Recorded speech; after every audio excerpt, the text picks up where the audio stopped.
वरळीवरून आदित्य ठाकरे आणि संदीप देशपांडेंमध्ये जुंपली।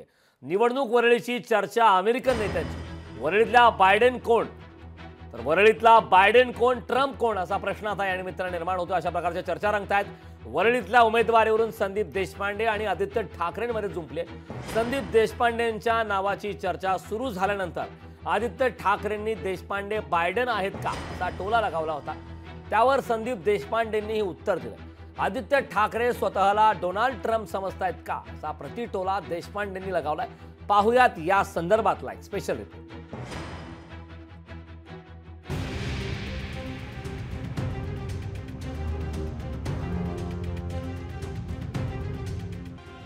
विधानसभा निवडणूक वरळीची अन चर्चा अमेरिकन प्रेसिडेंट जो बायडेन आणि डोनाल्ड ट्रम्प यांची सुरू झाली आहे। त्याला कारणही तसंच आहे। वरळीतून मनसेचा उमेदवार कोण या संदर्भात उत्सुकता होती। राज ठाकरेंनी संदीप देशपांडे उमेदवार असतील असे संकेत दिले। राज ठाकरेंनी संदीप देशपांडेंसंदर्भात संकेत दिल्यानंतर वरळीचे आमदार आदित्य ठाकरेंनी त्यावर देशपांडेंना टोमणा मारलाय। वरळीतून जो बायडेन लढणार का असा सवाल ते करतायत। तुमच्या विरोधात संदीप देशपांडे निवडणूक लढतील अशी चर्चा आहे, कारण त्यांचा मला वाटलं बायडेन येतच। आदित्य ठाकरेंच्या टोमणाला संदीप देशपांडेंनी देखील टोमण्यानंच उत्तर दिलंय।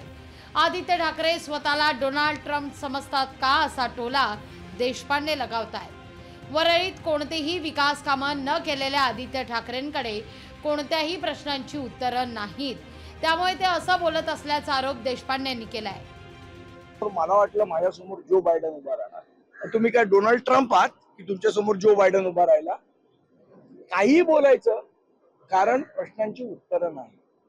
गेल्या 4.5 वर्षात विधानसभेमध्ये वरळीच्या कुठल्या प्रश्नांवर आदित्य ठाकरेंनी प्रश्न विचारला मला सांगा, रेकॉर्ड काढून बघा, ते तो ऑन रेकॉर्ड असेल ना।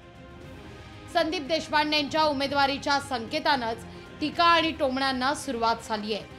संदीप देशपांडे आणि आदित्य ठाकरे खरंच रिंगणात असतील तर प्रत्यक्ष मैदानापेक्षा प्रचार लक्षवेधी असणार याचे संकेत आताच मिळू लागले आहेत। भूषण शिंदे, लोकशाही मराठी, मुंबई। लोकशाही मराठी ऐका, पहा, जागरूक रहा।